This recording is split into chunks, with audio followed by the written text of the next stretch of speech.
day 3 of our Enlightenment Notes. Remember yesterday we talked about John Locke being known for 2 really big things. First of all, the state of nature.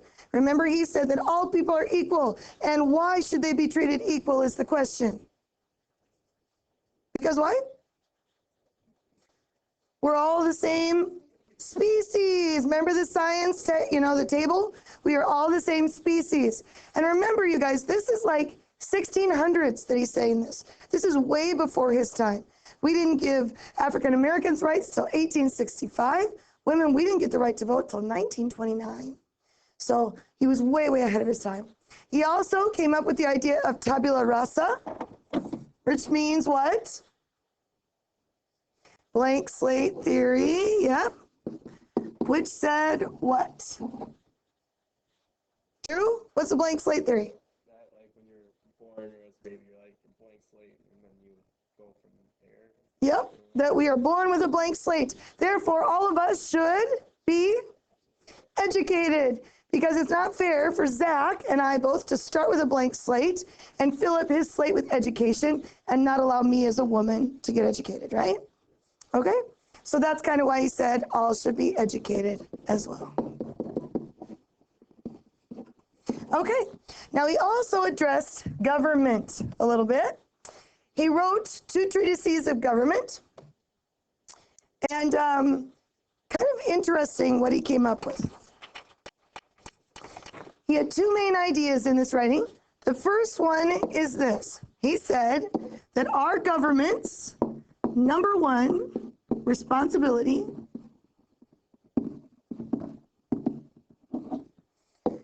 is to protect our property.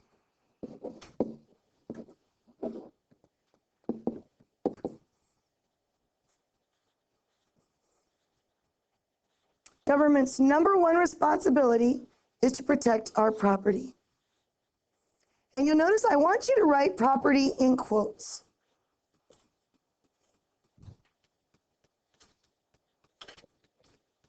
The reason for that is because he meant more than just what we think of when we think property. What do you think of when you think property? Water? Okay, like what? What do we think when we say property? House and land, right? Real estate. So it does include our house, our land. But when he said property, he meant a lot more than that. He meant other things that are under our umbrella of ownership. So it would be like our income, our job, our family.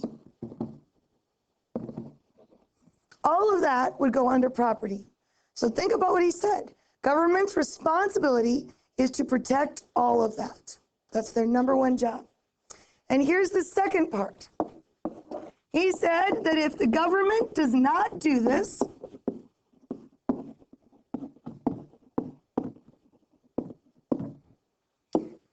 we have a right to overthrow them.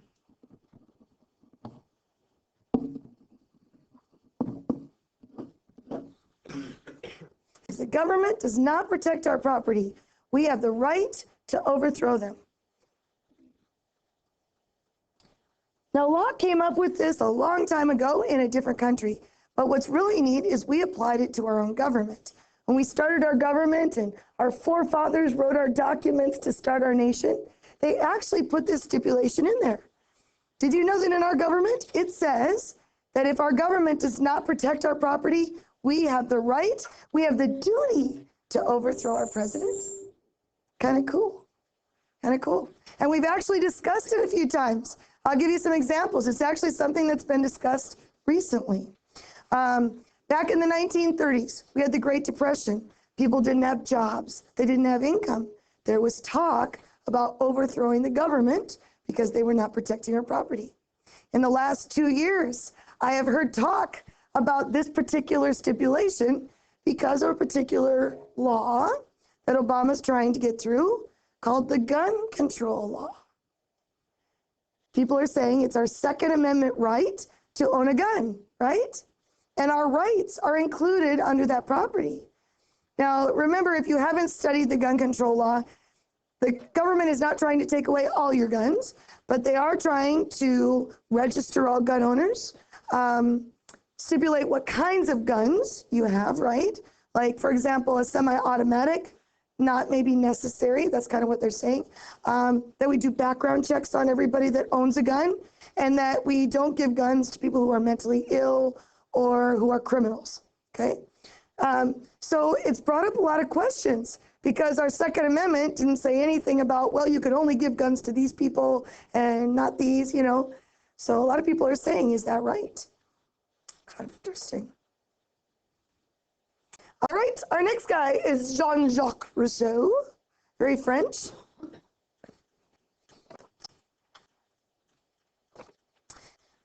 Rousseau wrote a book called The Social Contract. And in it, he talks about what he calls the social compact. Kind of tricky. Social contract talks about the social compact.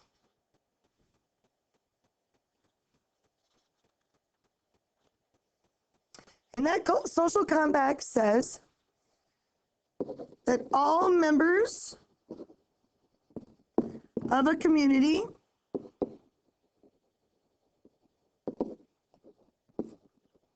are important to survive.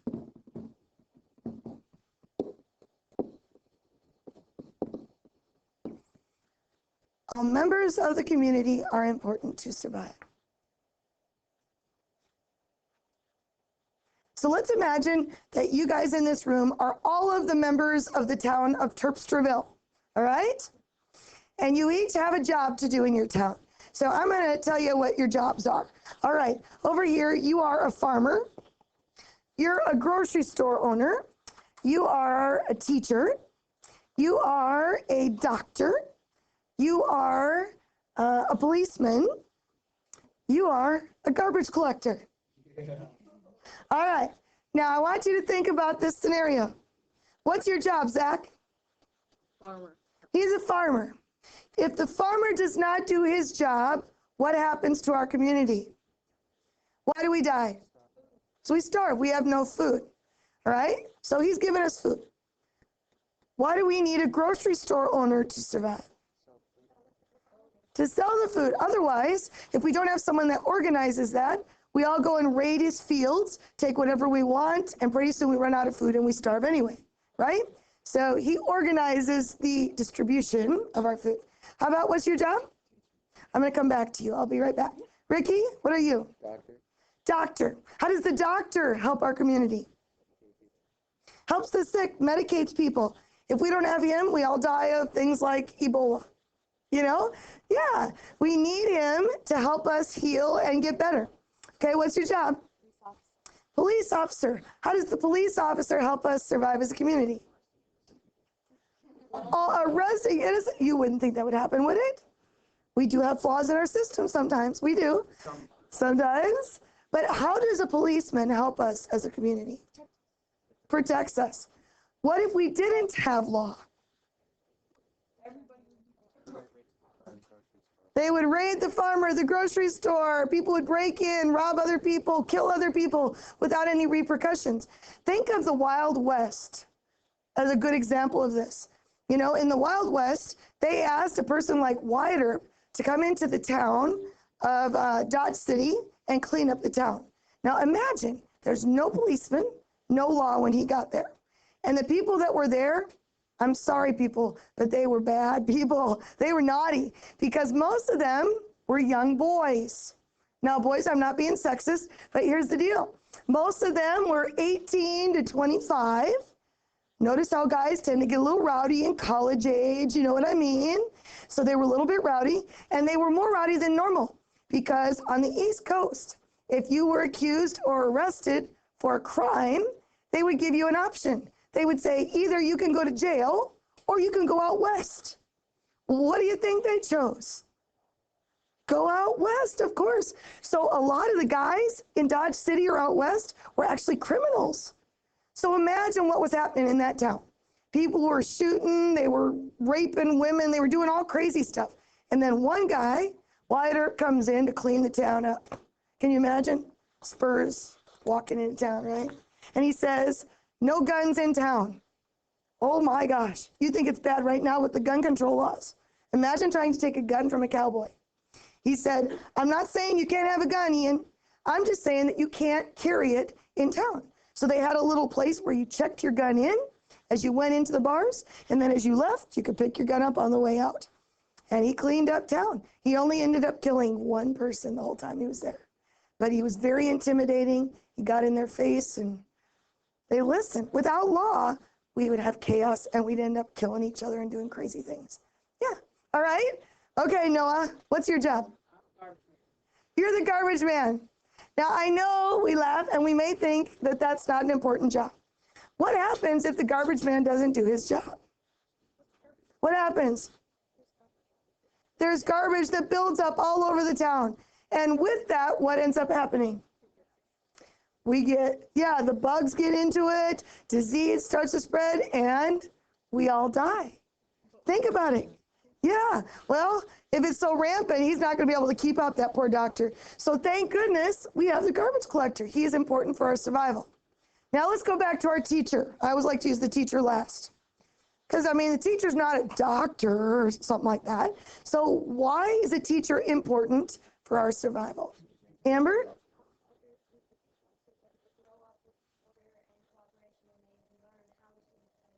Okay, so we learn to communicate, cooperate, get along a little bit. What else do we learn as a teacher, with a teacher? Well, think about this. Imagine that our little country of Terpstraville does not get educated, and yet Russia and Germany and all those guys get educated.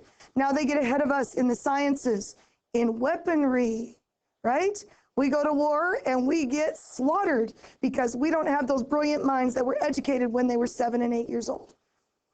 See, every single person here is important for our communities to survive. And that is what he means by the social compact. Make sense? All right. Okay, let's take a look at Montesquieu. Very important for your test because this guy was crucial to our government and the way it was founded. Remember I told you there were 2 philosophers that studied governments? He's the other one. He studied governments.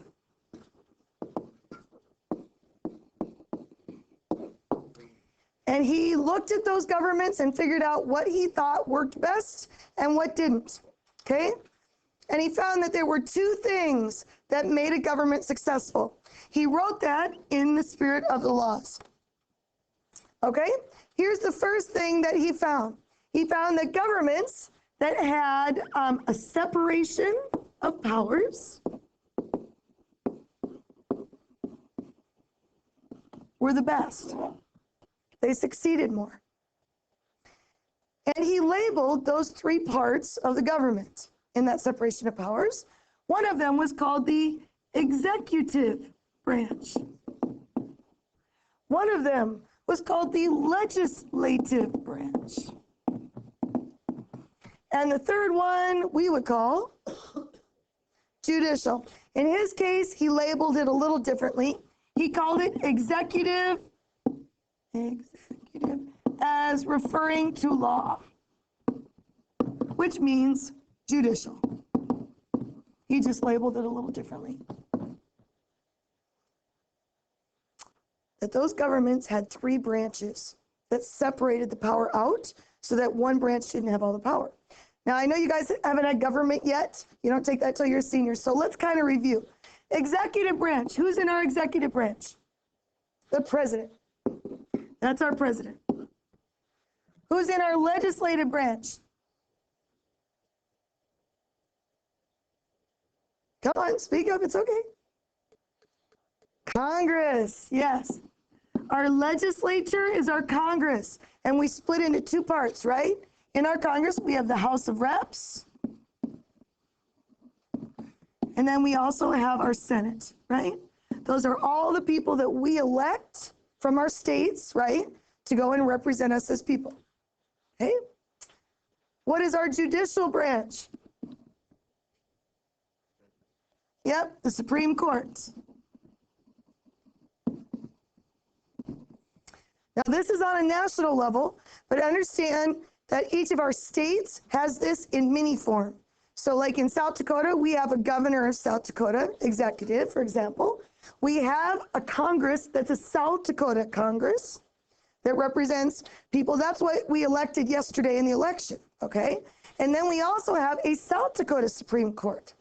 The courts that, the cases that the Supreme Court at the national level hears usually come from our state courts first, and then they'll appeal to the Supreme Court, unless it's a really major issue. So usually we start here and then end up at the national level. Okay, so the first thing he said, they had a separation of powers. The second thing he noticed is they had what we call checks and balances. Checks and balances to make sure that none of those branches gets too powerful. So we're going to use our US system as an example of how we use checks and balances. So what I would like you to do right now is make a nice big triangle over here on at least one of the squares by the notes. Make a big triangle because we're going to write on the sides of them, okay? And we're going to take some notes on our system.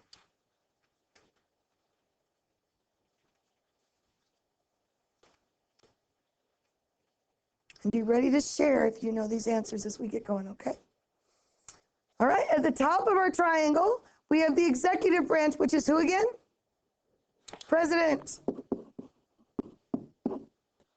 Now later on, we'll actually look at France's system, which is a semi-presidential system. I think you asked me that, Hunter.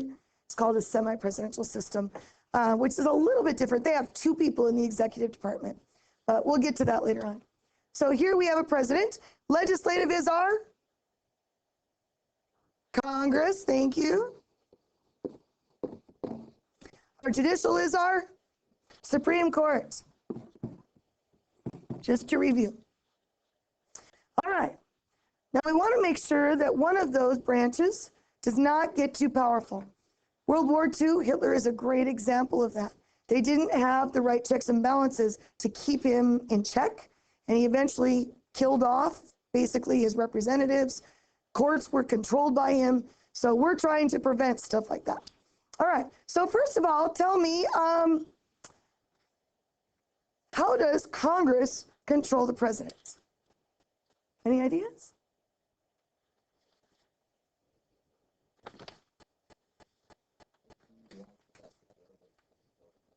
Yeah, and that actually goes both ways. Either Congress or the president can veto a law, right? The president doesn't like a law that Congress is trying to enact, he'll veto it. If the president tries to enact a law, Congress can veto it as well. So we don't have a leader that goes in and tries to pass all these crazy laws, right? Okay.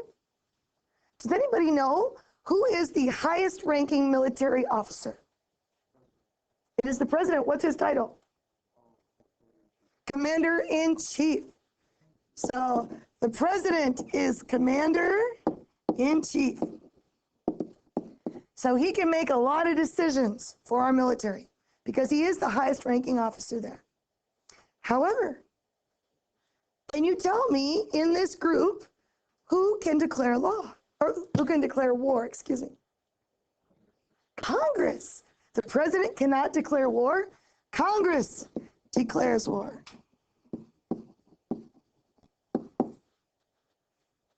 And that's a really important check and balance because otherwise you can get a leader in there that just can go in, if they're a warmonger, start wars anywhere they feel like it.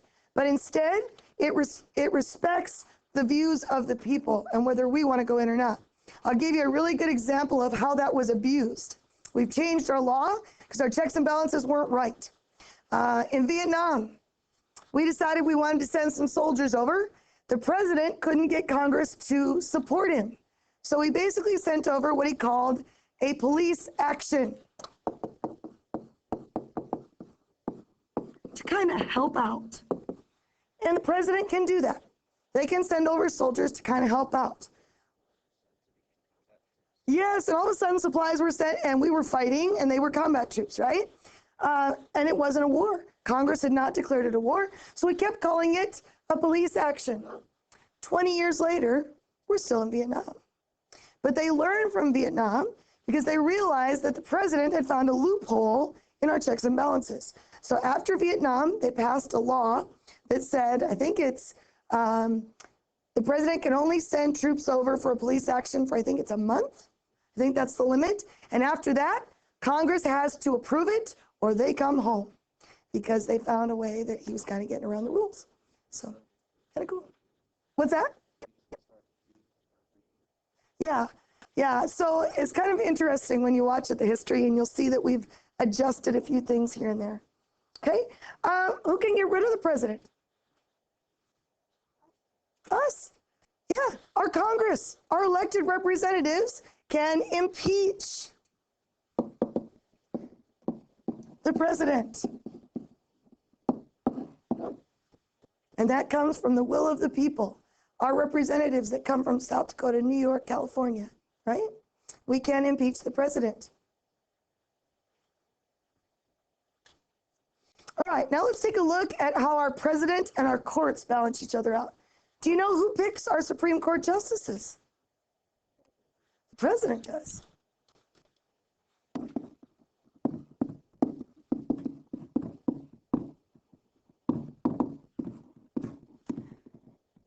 But I don't know about you, that would make me a little bit nervous. Because if you have a leader who's a little corrupt, they could take and put 9 judges on the Supreme Court that all believe the same way he does, and now we've got another Hitler situation. So we put a check and balance in to control that. Does anybody know how long a Supreme Court judge can serve? It is for life. Judges serve for life. So they can decide when they want to step down. So for example, when our last president took over, there were maybe 2, 3, I can't remember, there were just a couple of openings. So yes, he chose those 2 or 3, but he doesn't control all 9, does he? Because he can't just boot all 9 and replace them. So there's a balance there. How about between Congress and the courts? What does the court use to determine what's right or wrong in their courts? What do they look at? Our laws, right? They use the laws passed by Congress to determine innocence or guilt, right?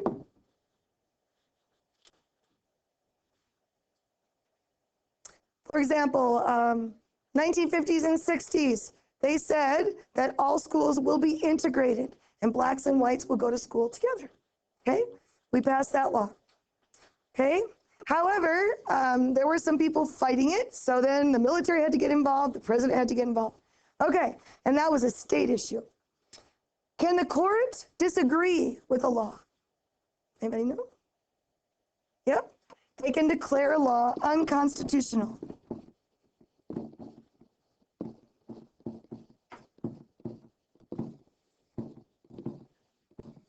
And this is why our documents from the beginning of our nation are so important, because these judges will look at the Bill of Rights, the amendments, all of that, and they will say, okay, this law that Congress just passed, does that match with the rights that we enacted at the beginning of our nation? If not, they will declare it unconstitutional. Let me give you a couple examples. After 9/11, our government said that it was okay, Congress said it was okay that you could tap certain people's phones, read all their emails, all of their private messages if they thought you were connected to a terrorist. They also said that you could arrest those people without a warrant and put them in a prison in Guantanamo Bay or wherever for a length amount of time. Now, what's the problem with that? What does our Constitution, our Bill of Rights guarantee? Which are? Right to a fair and speedy trial instead of sitting in jail for a long time. What else? Privacy. Yeah, they're invading our privacy. So they had to adjust that a little bit. It's not completely revamped, but they had to take some of that away. Another example of that happened at the beginning of our nation. This is back when we had our forefathers on the East Coast, and we're moving out west, right? And there was this group of people called the Cherokee Indians. They were in the way. Gosh darn them all. And so the people said, we're going to move those Cherokee out because we want their land. Well, the Cherokee were brilliant people. I was really impressed by this. They used our own system. They hired an attorney and they took it to the Supreme Court, our own court. And guess what? The Supreme Court said it was not constitutional to kick those people out of their land. It wasn't right. It wasn't fair. They disagreed with the Congress. The problem with that was Andrew Jackson was a very racist president, and he had the military. Congress agreed with him, so he said, well, that's all well and good, Supreme Court, but who's going to support you? Because I got the military, and we're not going to do what you said. So they kicked the Cherokee out, and we now know about the Trail of Tears. But the court actually tried to do the right thing. So, okay? Now, this is just a personal thing. I think our checks and balances are really pretty good. There's only one group I worry about sometimes. And that is this group right here, the CIA. I'm just bringing it up to let you think about it. So who controls the CIA? Yeah, they have a director, and the president is above the director of the CIA. However, there have been times, like in the 60s, when Kennedy said, I don't want to know what you're doing, because if he gets asked the question, did you know about this assassination attempt? He can say, no, I had no clue. Well, then what happened is the CIA started doing things on their own, and the president really didn't know, and they got a little bit out of hand. And it ended up that they ended up firing the director of the CIA, and they're like, you told us you didn't want to know. It was a big, huge fight. So just kind of take a look at where do they fit in these checks and balances. Something to discuss with your family, your friends, whatever. Okay? All right. We have 2 philosophes left, and guess what, girls? They are women. Go, girls. All right. We have Mary Wollstonecraft and Olympia de Gouges. Now, a couple of things about these ladies. They both were fighting for women's rights. And remember, again, they are way before our time, right? Way before their time. Wollstonecraft, you can tell that is a very English name. De Gouges, where is she from? Look at the name. French. Oh my gosh, yes, very, very French. They both fought for women's rights. They just disagreed with exactly how to do it. So like one of them said, yes, we should have classes and education for women, but they said we should take things like cooking and sewing, okay? The other lady said, that's a bunch of bull, man. We should take anything that guys can do. We can take law, science, you name it, trigonometry. We can do it just like you boys, man. We're just as smart as you. So they disagreed with that. Now you have to understand that things were a little bit different back then. Even at the beginning of the 1900s in the US, things were so different when they looked at women's rights. I'm going to tell you a quick story. In the United States, women are fighting for women to vote, and we finally got it in 1929. When these women were fighting for women's rights, there were actually women's groups that were the worst opposers of that. They believed that if women started to vote, that they would actually start to become men physically. Yeah, like they would lose their breasts, that their hormones would change, they would start growing a pee-pee like a man, that their voices would drop, they would get an Adam's apple, they would actually have abortions, they would lose their babies and miscarriage, because if they acted like a man, they would become men. Now think about it. Why do we know that is not possible? What makes us men and women? Science, like our hormones, right? We have different hormones that make us guys and girls, right? But they didn't understand that back then. So they thought if you acted like a man, you would become one. They actually thought that you would grow beards too, ladies. Isn't that hilarious? They also predicted that there would be massive rapes in the saloons and bars. Because if women went to work and got voting like men, that they would go out to have a beer after work just like the guys. And of course, guys, you wouldn't be able to control yourselves. So there would be rapes everywhere. It would be complete chaos. Thus, women, stay at home, have your babies, clean the kitchen, you're all good. That was in the 1920s, people believed this crap. Now imagine what it was like in the 1700s. Oh my gosh. So they were fighting an uphill battle. There's no doubt, yeah.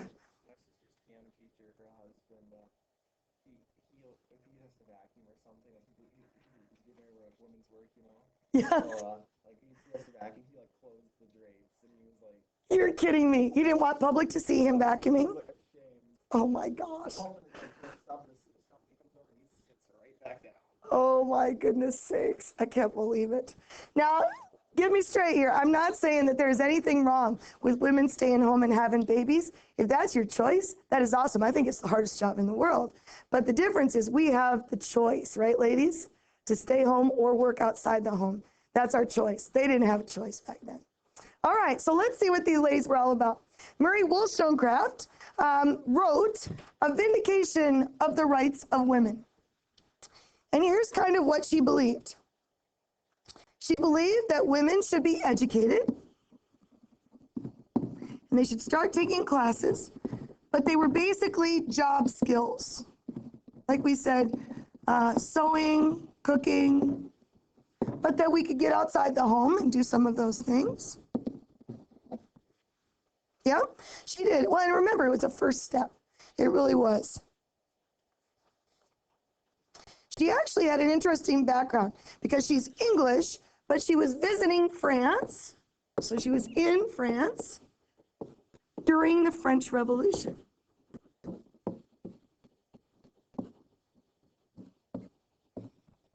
And she was greatly influenced by these people that were fighting for their independence and their rights. So that really helped her become who she is.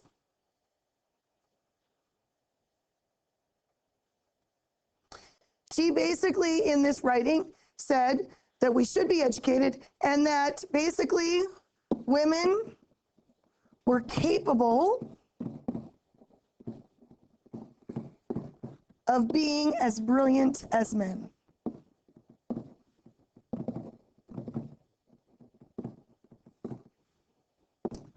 We just hadn't been given the chance. But we definitely had the capacity and the capability to be just as brilliant as men.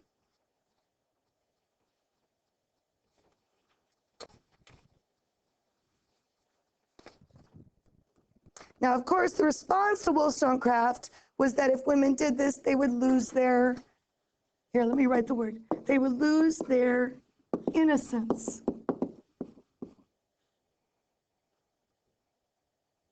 I'm terrible at that word. That they would lose their innocence by becoming like a man. Okay, I already talked about this, so we're going to just skip through this. Our next lady is Olympia de Gouges. Now, de Gouges was kind of interesting. She was French. She was around during the French Revolution. But here's the weird part. She thought the French Revolution actually made things worse for women.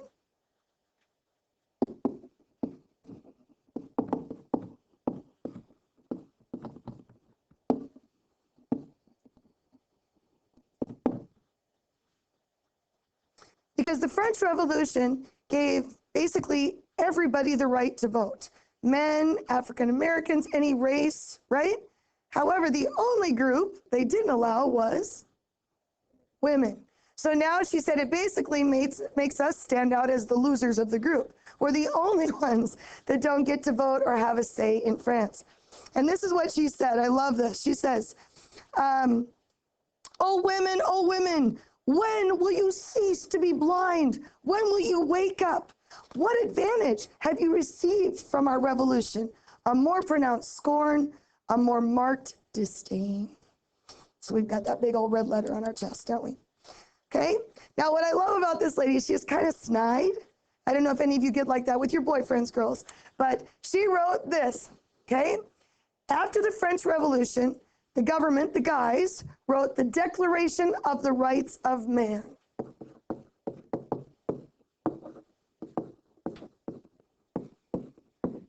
And this is the document that says men shall be equal, men shall have a right to vote, blah, blah, blah, okay? So what she did is she took that document and wherever it said man, she just inserted the word woman. So like here it says, the original says, men are born and remain free and equal in rights. In hers, she said, woman is born free and lives equal to man in her rights. Social distinctions can be based only on the common utility. So I kind of like her. She's got a little twist to her, doesn't she? She's awesome. Now, unfortunately, hate to say it, she ended up getting beheaded because of her beliefs. Because she was a rebel. She spoke out. So she ended up facing the guillotine, and that was the end of her life. But ladies, we can be thankful for these guys because they were the first ones to stand up for us. Okay? All right. What I'd like you to do now, based on all of the people from Immanuel Kant to Olympia de Gouges, I want you to decide which of these people you think is the most important to society and why, and write down your answer. Go.